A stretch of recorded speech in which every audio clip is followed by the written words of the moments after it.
So today, I am at a last-minute event. This happens to me, I guess it's a trend, where Facebook will let me know something 4 o'clock the day before that there's an event going on the next day. So I am at a Sonic convention up here in Simi Valley, and it was very last minute. I have no Sonic attire, but I wore my color-coded jewelry today, and I've got my Sonic-coated eyeshadows.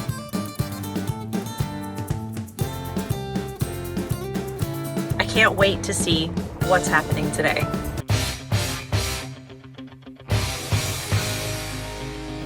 So I'm here early and I got the VIP, which gives me early access for like an hour.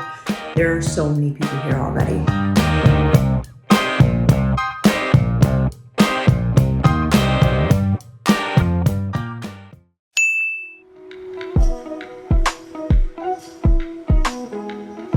This is Calvin Nye, and he's got some special artworks. Can you tell us a little bit more about what you do, Calvin? Working on comic books for too long and making and selling my work. I self-published a story about a superhero with autism. His name is Joe Hero. He's a boy who's been diagnosed with autism at a young age, but he's got superpowers as well. And he's trying to show the world that he can be a superhero regardless of that disability. Feel free to check out my stuff on calvinnicomics.com.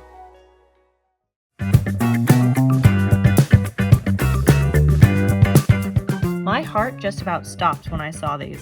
These are original painted frames from the original Sonic cartoon. I found myself in line to possibly meet Jim Cummings and get his autograph.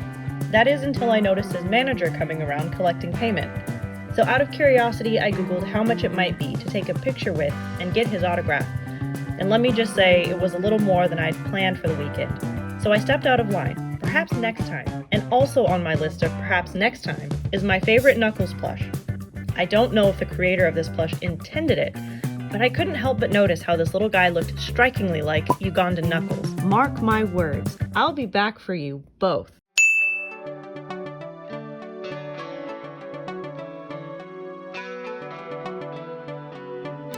We're the Kiwanis Literacy Club of California. What we basically do is we're given books free by different companies like Warner Brothers, and what we do is we sell them and then we take them, and with the profits from that we buy books. So basically your sale today just bought 3 books for kids.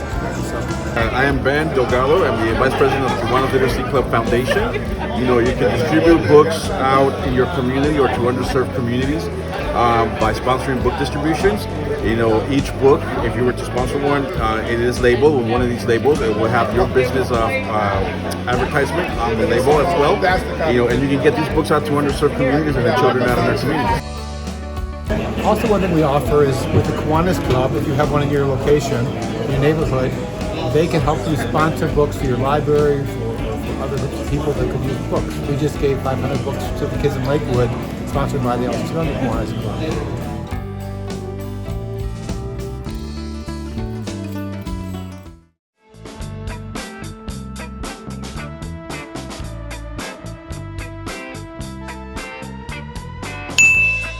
If you were like me, you grew up with the Archie Comics version of Sonic to some degree, and also the slightly darker version of the Sonic the Hedgehog cartoon series that followed the original and was aired on ABC. This was one that had Princess Sally, Bunny, Antoine, and a host of other characters. If so, you may or may not be familiar with the name Ken Penders. He had a lot to do with a long stretch of Sonic the Hedgehog characters' creation.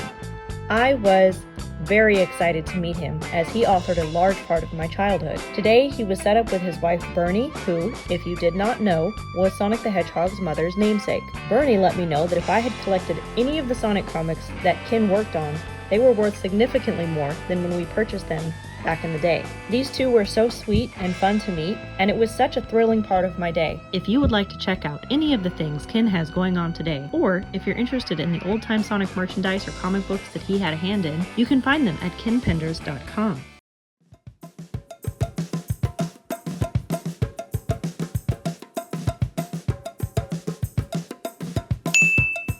Another surprising meet for me that day was veteran writer and cartoonist Scott Shaw.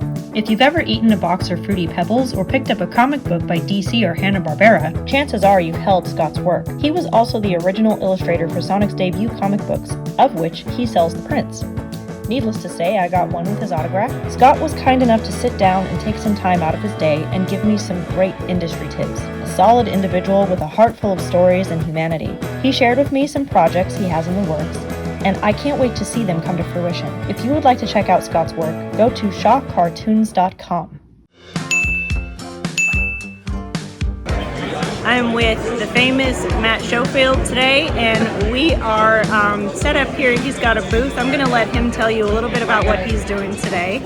My name's Matt Schofield, and I've been working on The Simpsons for about 25 years, and I'm here at the Simi Valley Toy and Comic Fest to launch my new comic book, Steamroller Man.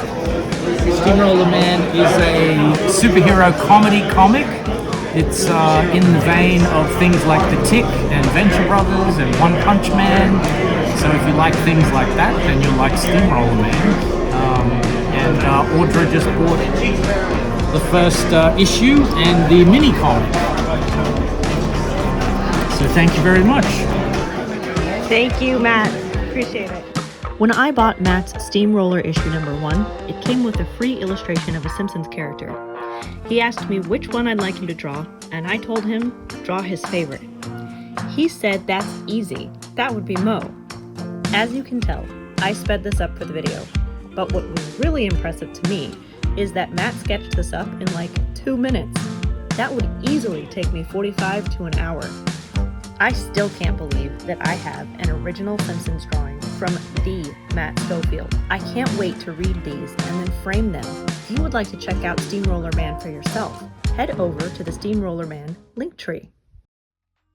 I literally just had the best time, and I'm leaving today making some new friends and having just a delightful experience. And is there more I would love to do? Of course, there always is, but I met just some amazing people today, and I am leaving this event with my heart really full, and just feeling blessed. Being able to hear people's stories, being able to meet people who have been in the industry, and hear the things that they've done, each one of them still so humble. Just an overall enlightening experience. 10 out of 10 would definitely do it again.